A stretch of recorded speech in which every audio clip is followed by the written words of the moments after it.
The struggle over Somali ports between the Ottoman Empire and Portugal in the 16th and 17th centuries can be understood through the broader context of both empires' imperial aspirations. At the time, the Ottoman Empire was a dominant power in the Mediterranean and parts of the Middle East, North Africa, and Asia. The Portuguese Empire, on the other hand, was a leading maritime power, deeply involved in trade routes across the Indian Ocean and East Africa. Both empires sought to expand their influence, protect vital trade routes, and assert control over strategic locations to maintain and enhance their global power. Somalia, located in the Horn of Africa, was a crucial part of the Indian Ocean trade network.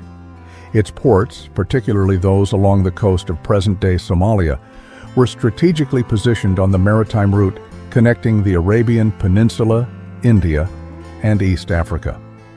These ports were pivotal for trade, including goods like spices, gold, ivory, and slaves. Furthermore, they provided a crucial base for military operations, making them highly coveted by both the Ottomans and the Portuguese. The Ottoman Empire, a major Muslim power, was eager to expand its influence over the Indian Ocean region. In the 16th century, the Ottomans were focused on controlling key trade routes to secure resources for their empire and to safeguard the Islamic world from the growing influence of Christian powers. The Portuguese, after establishing a powerful presence in the Indian Ocean and around East Africa, were determined to control as much of the region as possible to monopolize the lucrative trade routes and resources. For the Ottomans, the Somali coast presented an opportunity to extend their naval influence into East Africa. The Ottomans already had significant interests in the Arabian Peninsula, particularly in Yemen, and controlling Somali ports would allow them to monitor and potentially disrupt Portuguese trade routes. Meanwhile, Portugal's interest in Somalia was tied to its broader strategy of controlling the spice trade and expanding its colonial empire. In particular, the Portuguese wanted to secure a foothold in East Africa to strengthen their positions in Asia and maintain their dominance in the Indian Ocean. The ports of Somalia were of immense strategic value during the early modern period. These ports included places like Mogadishu, Zayla, and Berbera. They were located along important maritime routes and provided access to valuable resources, including ivory, gold, and slaves, which were in high demand in Europe and the Ottoman Empire. The Somali coast also provided excellent harbors, enabling both empires to project military power into the Indian Ocean. For the Ottomans, controlling Somali ports would not only secure an important logistical base for operations in East Africa, but also give them a foothold in the broader maritime world.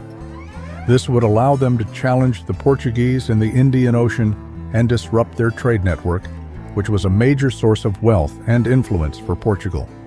The Portuguese, meanwhile, saw the Somali ports as crucial to maintaining their monopoly on the Indian Ocean spice trade.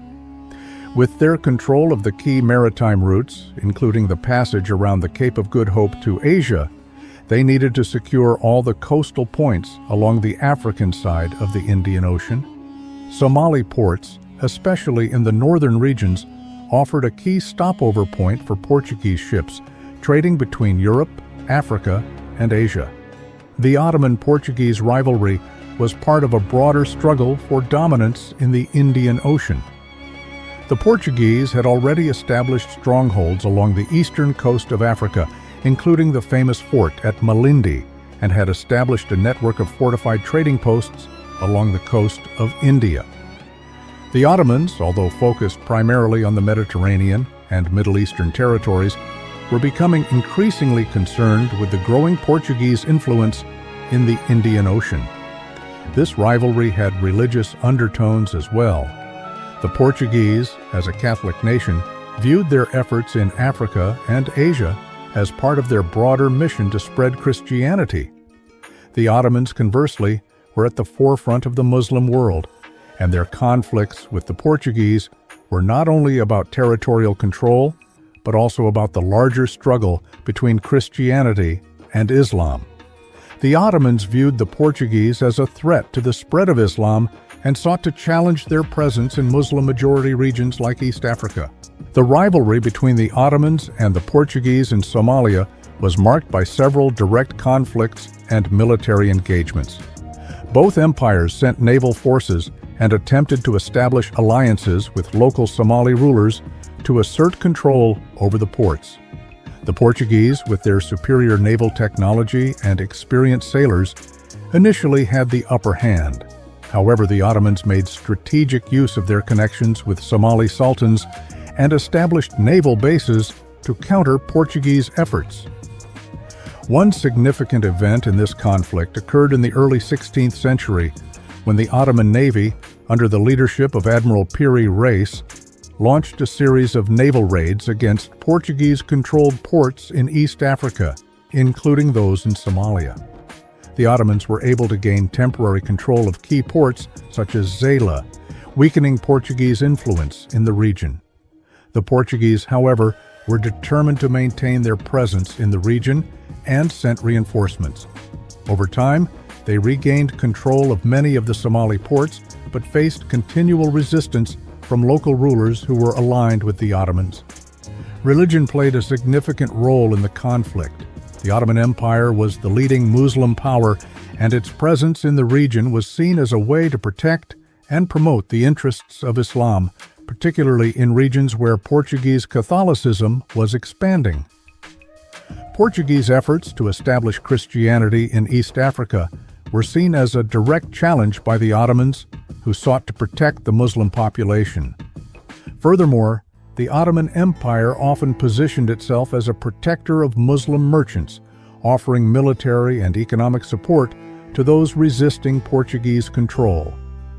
This not only secured Ottoman influence in East Africa, but also garnered support from the local Muslim population who viewed Ottoman rule as a preferable alternative to Portuguese colonialism.